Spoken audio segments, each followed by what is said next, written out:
Hi everyone, welcome to Learn with Basil Neelamra. ഇത് നമ്മൾ പഠിക്കാൻ പോകുന്നത് അക്കൗണ്ടിംഗ് സ്റ്റാൻഡേർഡ് 7 കൺസ്ട്രക്ഷൻ കോൺട്രാക്ട്സ് ആണ്.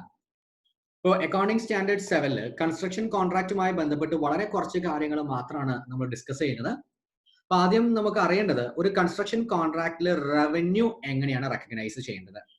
സാധാരണ രീതിയിൽ AS9 റവന്യൂ റെക്കഗ്നൈസ് ചെയ്യുന്നത് സെയിൽ ഓഫ് ഗുഡ്സിന്റെ റൂൾ ഉണ്ട്, അതേപോലെ തന്നെ സെയിൽ ഓഫ് സർവീസസിന്റെ റൂൾസ് ഒക്കെ എല്ലാം ഉണ്ട്.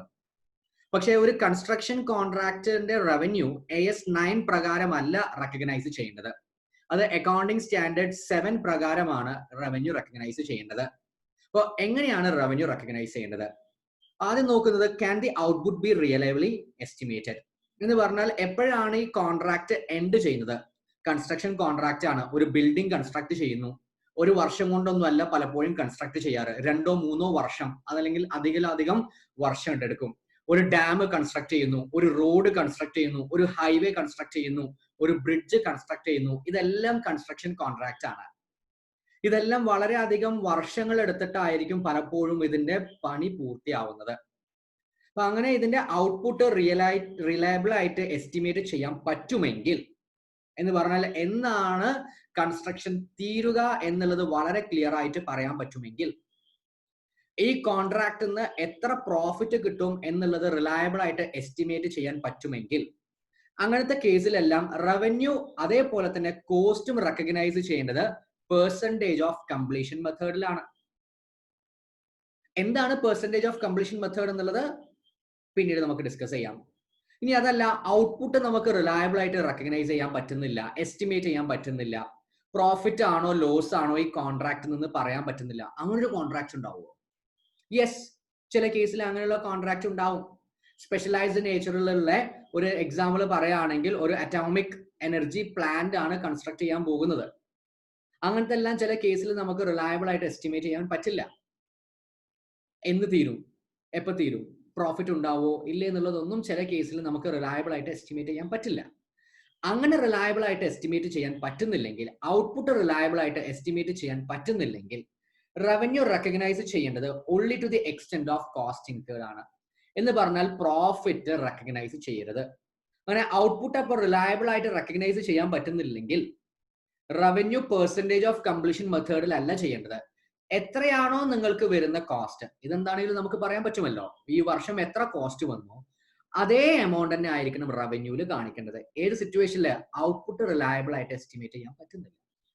ഔട്ട്പുട്ട് റിലയബിൾ ആയിട്ട് എസ്റ്റിമേറ്റ് ചെയ്യാൻ പറ്റുന്നുണ്ടെങ്കിൽ റവന്യൂം അതേപോലെ തന്നെ കോസ്റ്റും റെക്കഗ്നൈസ് ചെയ്യേണ്ടത് പെർസെന്റേജ് ഓഫ് കംപ്ലീഷൻ മെത്തേഡിലാണ്. ഇനി ഔട്ട്പുട്ട് നിങ്ങൾ എസ്റ്റിമേറ്റ് ചെയ്യുന്ന സമയത്ത് ലോസ് ആണ് എസ്റ്റിമേറ്റ് ചെയ്യുന്നത്. ഈ കോൺട്രാക്റ്റിൽ നിങ്ങൾ ലോസ് എസ്റ്റിമേറ്റ് ചെയ്യുന്നു.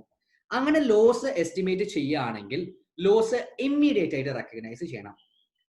അത് പെർസെന്റേജ് ഓഫ് കംപ്ലീഷൻ മെത്തേഡ് പ്രകാരം പോകരുത്, ലോസ് ഇമ്മീഡിയറ്റ് ആയിട്ട് റെക്കഗ്നൈസ് ചെയ്യണം. അപ്പൊ ഇത് നമ്മൾ സമ്മപ്പ് ചെയ്യുകയാണെങ്കിൽ ആകെ 3 പോയിന്റ് നിങ്ങൾക്ക് റവന്യൂ റെക്കഗ്നിഷൻ AS7മായി ബന്ധപ്പെട്ട് അറിയേണ്ടതുള്ളൂ.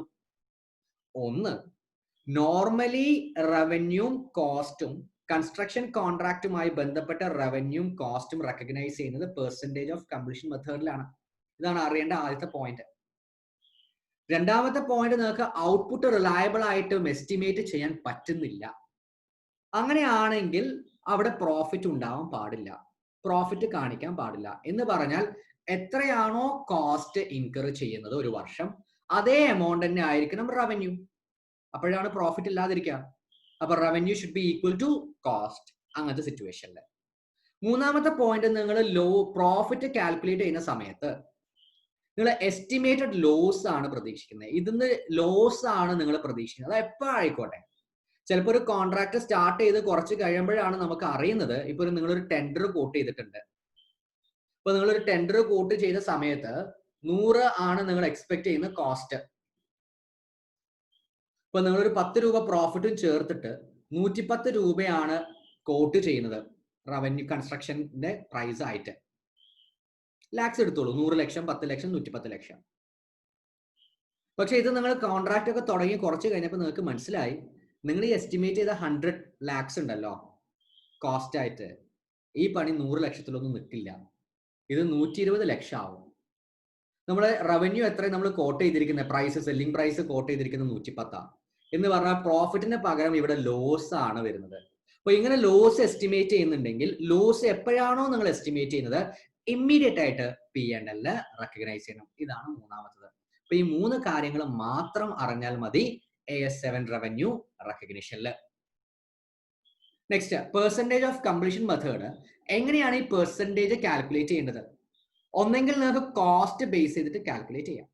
അപ്പൊ കോസ്റ്റ് ബേസ് ചെയ്തിട്ട് കാൽക്കുലേറ്റ് ചെയ്യുകയാണെങ്കിൽ cost incurred till date divided by cost basis ആണെങ്കിൽ cost incurred till date divided by total cost estimated.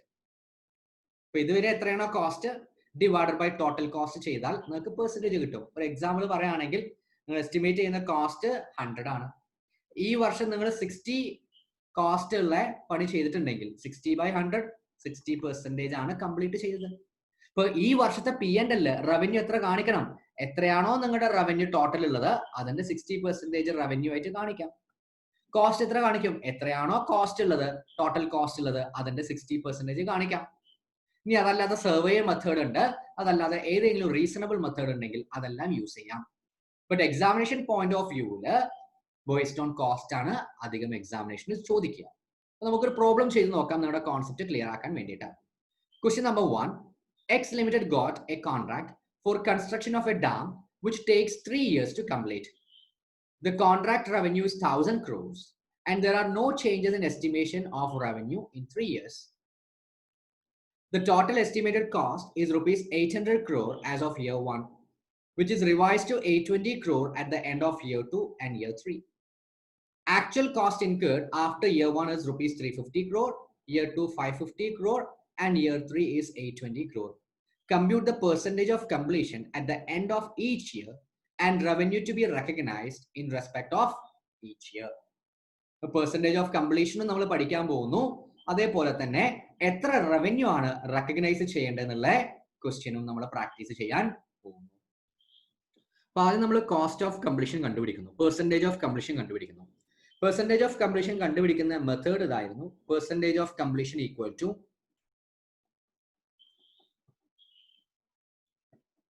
cost till date divided by total cost ആണ്.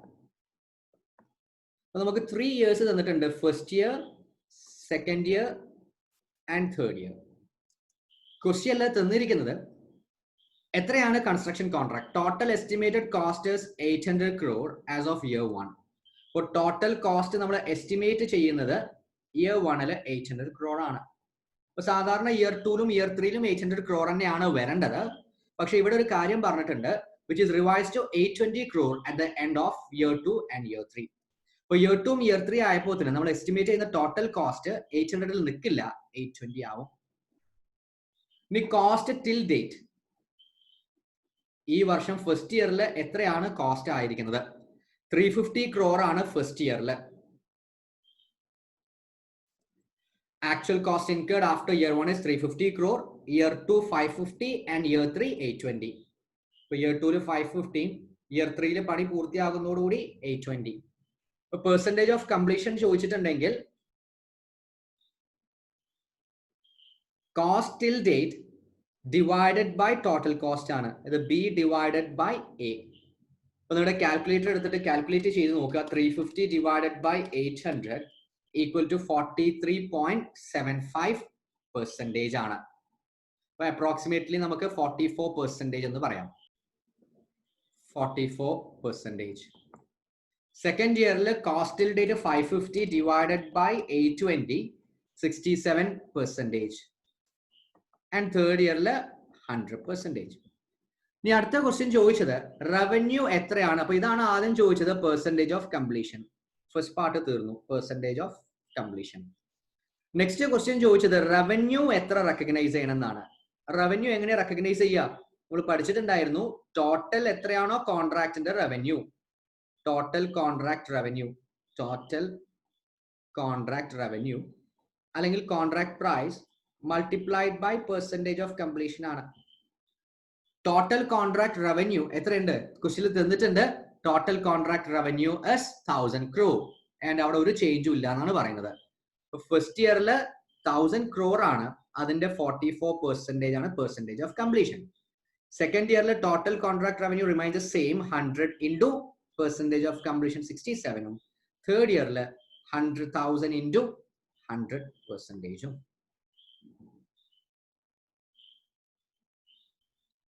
First year 1,000 into 44 440.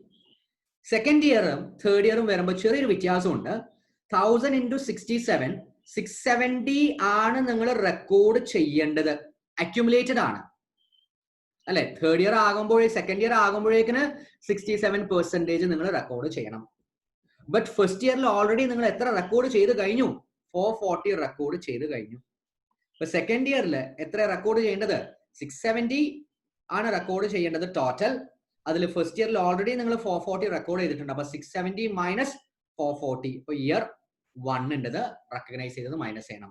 അപ്പൊ equal to 230. Third ഇയറിൽ 1000 minus 100 ആണ്. But ഇതിൽ already year 1ലും year 2ലും നമ്മൾ recognise ചെയ്തിട്ടുണ്ട്. ഇപ്പൊ total third year ആകുമ്പോൾ 1000 crore recognise ചെയ്യണം. അതിൽ ഫസ്റ്റ് ഇയറിൽ 440 റെക്കഗ്നൈസ് ചെയ്തിട്ടുണ്ട്. ആൻഡ് സെക്കൻഡ് ഇയറിൽ 230 റെക്കഗ്നൈസ് ചെയ്തിട്ടുണ്ട്. ബാലൻസ് 330 ആണ് തേർഡ് ഇയറിൻ്റെത് മാത്രം റവന്യൂ. ബാക്കിയുള്ളത് അക്യുമുലേറ്റഡ്. ഇത് ഞാൻ ആഡ് ചെയ്ത് നോക്കിയാൽ മതി. 440 പ്ലസ് 230 പ്ലസ് 330 ടോട്ടൽ 1000 ആണ്. ഈ കൺസ്ട്രക്ഷൻ കോൺട്രാക്ട് നിങ്ങൾക്ക് 3 വർഷം കൊണ്ട് കിട്ടുന്ന റവന്യൂ ആണ് 1000.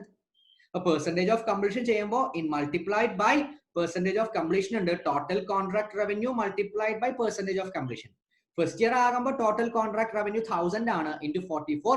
ഫസ്റ്റ് ഇയറിൽ 440 ആണ് റെക്കഗ്നൈസ് ചെയ്യേണ്ടത്. സെക്കൻഡ് ഇയർ നോക്കുമ്പോൾ 67% ആണ് കംപ്ലീറ്റ് ചെയ്തിരിക്കുന്നത്.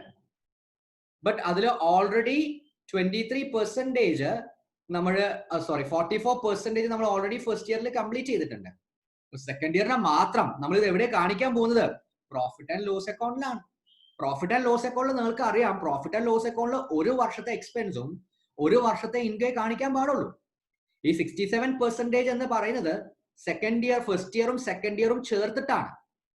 അപ്പൊ ഈ വർഷം സെക്കൻഡ് ഇയറിൽ മാത്രം എത്ര ചോദിച്ചാൽ 23%. അപ്പൊ അതിന്റെയാണ് 230 കാണിച്ചിരിക്കുന്നത്. തേർഡ് ഇയർ ആകുമ്പോഴേക്കിന് നമ്മൾ 100% കംപ്ലീറ്റ് ചെയ്തിട്ടുണ്ട്.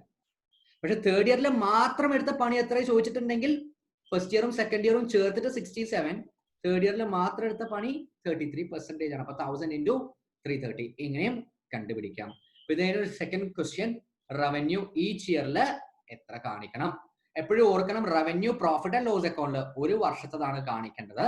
അപ്പൊ സെക്കൻഡ് ഇയർ ആകുമ്പോൾ എന്ത് ചെയ്യണം? നിങ്ങൾ സെക്കൻഡ് ഇയറിന്റെ പെർസെന്റേജ് ഓഫ് കംപ്ലീഷൻ മെത്തേഡിൽ എത്രയാണോ വരുന്നത് മൈനസ് ഫസ്റ്റ് ഇയറിന്റെ റവന്യൂ റെക്കഗ്നൈസ് ചെയ്തത് ലെസ് ചെയ്യണം.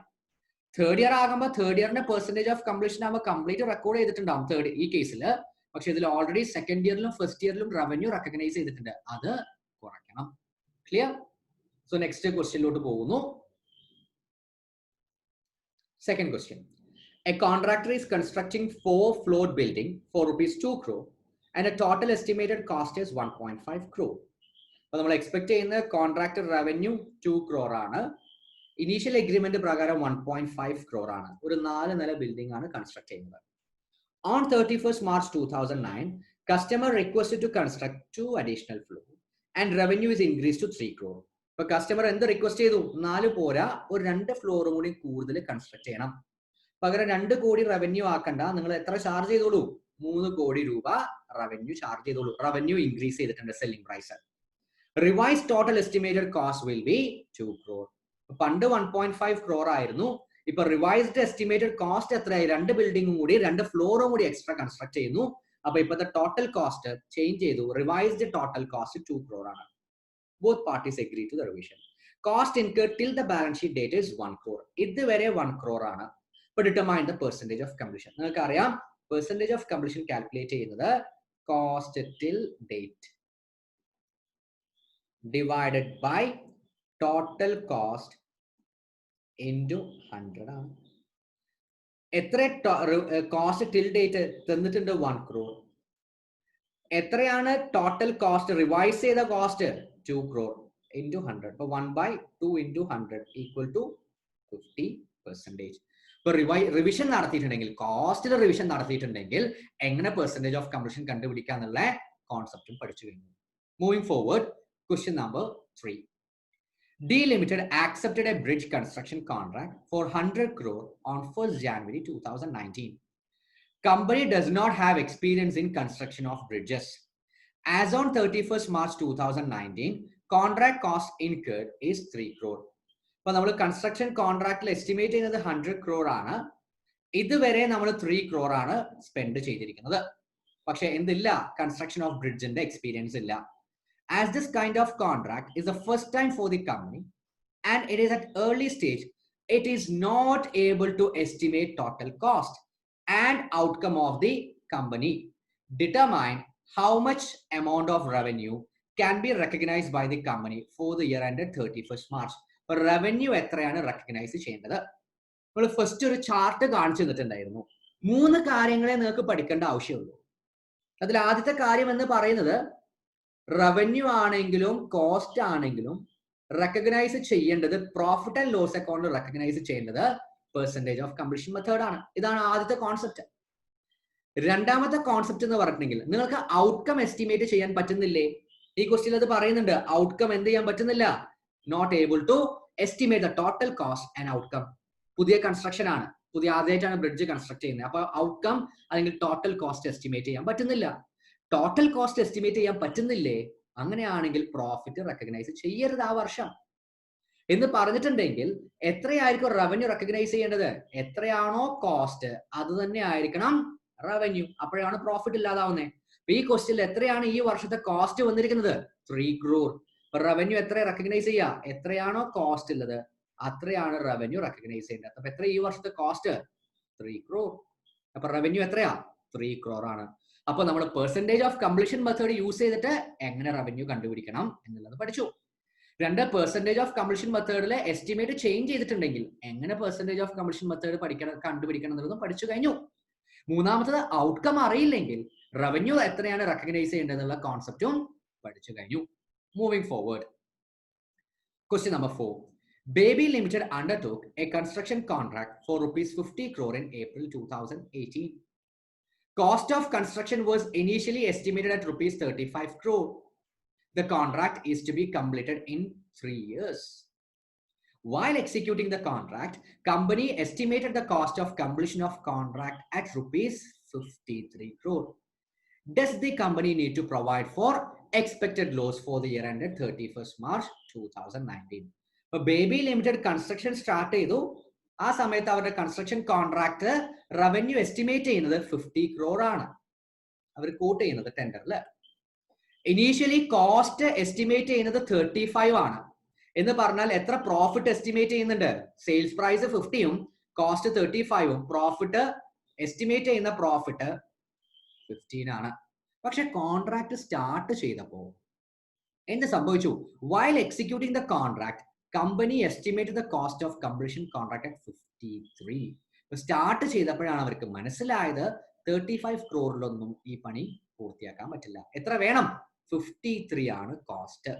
അത് 31st March 2019 അവർക്ക് മനസ്സിലായി എന്ന് പറഞ്ഞിട്ടുണ്ടെങ്കിൽ ഇപ്പൊ അവരുടെ പ്രോഫിറ്റ് മാറി. എന്തായിട്ട് മാറി? എസ്റ്റിമേറ്റഡ് ലോസ് ആയി. എത്ര estimated loss? 53 minus 50, 3 crore estimated loss ഉണ്ട്. എന്താ എസ്റ്റിമേറ്റഡ് ലോസിന്റെ treatment? Immediately profit and loss account recognise ചെയ്യണം. ഇപ്പൊ question, does the company need to provide for expected loss? Answer yes ആണ്. ഇമ്മീഡിയറ്റ് ആയിട്ട് 3 crore ലോസ് റെക്കഗ്നൈസ് ചെയ്യണം. അപ്പൊ ആകെ 3 കോൺസെപ്റ്റേ ഉള്ളൂ. ആദ്യത്തെ കോൺസെപ്റ്റ് റവന്യൂ എങ്ങനെ റെക്കഗ്നൈസ് ചെയ്യണം? Normally revenue percentage of completion method recognize ചെയ്യും. അതിന്റെ പ്രോബ്ലം നമ്മൾ ചെയ്തു കഴിഞ്ഞു. രണ്ടാമത്തെ കോൺസെപ്റ്റ് എന്ന് പറയുന്നത് ഔട്ട്കം പറയാൻ പറ്റുന്നില്ലേ, ടോട്ടൽ കോസ്റ്റ് എസ്റ്റിമേറ്റ് ചെയ്യാൻ പറ്റുന്നില്ല, എന്ന് പണി പൂർത്തീകരിക്കുമെന്ന് പറയാൻ പറ്റുന്നില്ല, ഔട്ട്കം എസ്റ്റിമേറ്റ് ചെയ്യാൻ പറ്റുന്നില്ലേ, അങ്ങനെയാണെങ്കിൽ പ്രോഫിറ്റ് റെക്കഗ്നൈസ് ചെയ്യരുത്. പ്രോഫിറ്റ് റെക്കഗ്നൈസ് ചെയ്യരുത് എന്ന് പറഞ്ഞിട്ടുണ്ടെങ്കിൽ അപ്പൊ റവന്യൂ എത്രയാണ്? എത്രയാണോ കോസ്റ്റ് ഉള്ളത് അതായിരിക്കും revenue. So revenue will be equal to cost. Third one, നിങ്ങൾ ലോസ് ആണ് എസ്റ്റിമേറ്റ് ചെയ്യുന്നത്. ആദ്യം കോൺട്രാക്ട് സ്റ്റാർട്ട് ചെയ്യുമ്പോൾ തന്നെ ലോസ് എസ്റ്റിമേറ്റ് ചെയ്യുന്നു, അല്ലെങ്കിൽ കോൺട്രാക്ടിന്റെ പണിയൊക്കെ തുടങ്ങി കുറച്ച് കഴിഞ്ഞപ്പോഴാണ് മനസ്സിലായത് ഈ കോൺട്രാക്ട് പറഞ്ഞ പണിക്കൊന്നും പൂർത്തീകരിക്കാൻ പറ്റില്ല, ലോസ് ഉണ്ട്. അങ്ങനെ ലോസ് എസ്റ്റിമേറ്റ് ചെയ്തിട്ടുണ്ടെങ്കിൽ ഓൺ ദ സ്പോട്ടില് പ്രോഫിറ്റ് ആൻഡ് ലോസ് അക്കൗണ്ടില് പ്രൊവിഷൻ വെക്കണം, ലോസ് റെക്കഗ്നൈസ് ചെയ്യണം. ഈ 3 കോൺസെപ്റ്റേ അക്കൗണ്ടിംഗ് സ്റ്റാൻഡേർഡ് 7 ഉള്ളൂ. ഒരു ക്വസ്റ്റ്യൻ കൂടി നമ്മൾ ചെയ്യുന്നു. Question number 5. Question number 5. LTD undertook construction contract to construct a subway for rupees 100 crore on 1st April 2018. It estimated construction cost initially at rupees 70 crore. Contract was estimated to be completed in 3 years. But construction contract എടുത്തിട്ടുണ്ട് contract price 100. Initial cost ആയിട്ട് പറഞ്ഞത് 70 crore ആയിരുന്നു. എന്ന് പറഞ്ഞാൽ നമ്മുടെ revenue 100 crore cost 70 crore. അവർ എത്ര profit estimate ചെയ്തിട്ടുണ്ട്? 100 minus 70, 30 crore profit estimate ചെയ്തിട്ടുണ്ടായിരുന്നു. When starting the work, it was found that there were rocks underground at the construction site and cost would increase by 36 crores. Increase by എന്നാ പറയുന്നത്. എന്ന് പറഞ്ഞാൽ ഇനിയും ഈ 70 crore പോരാ, ഇനിയും 36 crore കൂടി വേണ്ടി വരും എന്ന് പറഞ്ഞിട്ടുണ്ടെങ്കിൽ 70 നിൽക്കില്ല. 70 plus 36, 106 crore ഈ പണി പൂർത്തിയാക്കാൻ പറ്റുക എന്ന് പറഞ്ഞിട്ടുണ്ടെങ്കിൽ റവന്യൂ 100ഉം കോസ്റ്റ് ഇപ്പൊ എസ്റ്റിമേറ്റ് ചെയ്യുന്നത് 106ഉം ആണ് എന്ന് പറഞ്ഞാൽ എസ്റ്റിമേറ്റഡ് പ്രോഫിറ്റിന് പകരം ഇവിടെ ഒരു എസ്റ്റിമേറ്റഡ് ലോസ് 6 crore വന്നു. എങ്ങനെ 6 crore വന്നേ? 106 ആയി കോസ്റ്റ്, 70 plus 36 കോസ്റ്റ് 106 ആയി.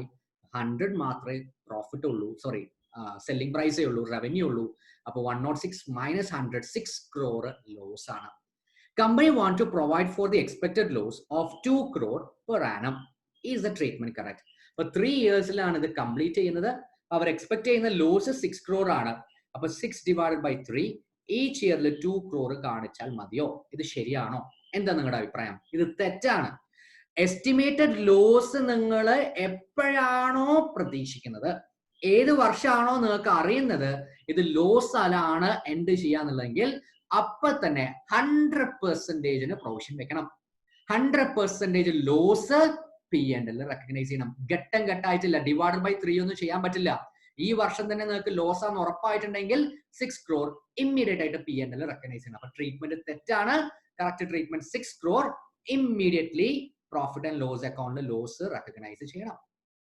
Next, if the work has not yet started but by technical survey it was known on 25th December 2018 there was rock underneath and construction site and company did not want to provide for any losses of rupees 6 crore for the year and 31st March 2009 stating that work was not started. Is the treatment correct? അപ്പോൾ rock അണ്ടർനീത്തിൽ rock ഉണ്ടായിരുന്നു. അപ്പൊ rock ഉണ്ട് എന്നുള്ളത് technical സർവേയിലാണ് കണ്ടുപിടിച്ചത്. നമ്മൾ പണിയെടുത്തപ്പോഴല്ല കണ്ടുപിടിച്ചത്, technical survey നടത്തിയപ്പോൾ എന്ത് മനസ്സിലായി? ഇതിന്റെ അടിയിൽ റോക്ക് ഉണ്ട്, അത് പൊട്ടിക്കേണ്ടി വരും. ആ പൊട്ടിക്കാനുള്ള കോസ്റ്റ് 36 crore ആവും. അപ്പൊ ലോസിലോട്ട് വരും. അങ്ങനെയാണെങ്കിൽ ഈ 6 crore ലോസ് കാണിക്കണോ? മാനേജ്മെന്റ് പറയുന്നു കാണിക്കേണ്ട ആവശ്യമില്ല. കാരണം മാനേജ്മെന്റ് എന്താ പറഞ്ഞേ? Company did not want to provide for any loss of 6 crore for the year ended 31st March stating that work was not started. അടിയിൽ ഇപ്പൊ പാറ ഉണ്ടെന്ന് മനസ്സിലായി, ലോസ് ഉണ്ടെന്ന് മനസ്സിലായി, പക്ഷെ നമ്മൾ പണിയൊന്നും തുടങ്ങിയിട്ടില്ല, അതുകൊണ്ട് ലോസ് റെക്കഗ്നൈസ് ചെയ്യേണ്ട. ട്രീറ്റ്മെന്റ് ശരിയാണോ? അല്ല. ലോസ് ഉണ്ട് എന്ന് എപ്പോ മനസ്സിലാക്കുന്നോ ഓൺ ദ സ്പോട്ടില് പ്രോഫിറ്റ് ആൻഡ് ലോസ് അക്കൗണ്ടില് എന്ത് റെക്കഗ്നൈസ് ചെയ്യണം? ലോസ് റെക്കഗ്നൈസ് ചെയ്യണം. അപ്പൊ ട്രീറ്റ്മെന്റ് തെറ്റാണ്. ലോസ് എപ്പോഴാണോ ഉണ്ട് എന്നുള്ളത് മനസ്സിലാവുന്നത് ഇമ്മീഡിയറ്റ് ആയിട്ട് പ്രോഫിറ്റ് ആൻഡ് ലോസ് അക്കൗണ്ടില് 6 crore ലോസ് recognize ചെയ്യണം. Okay, that's all. Thank you for learning with Basil Neelambra. All the best.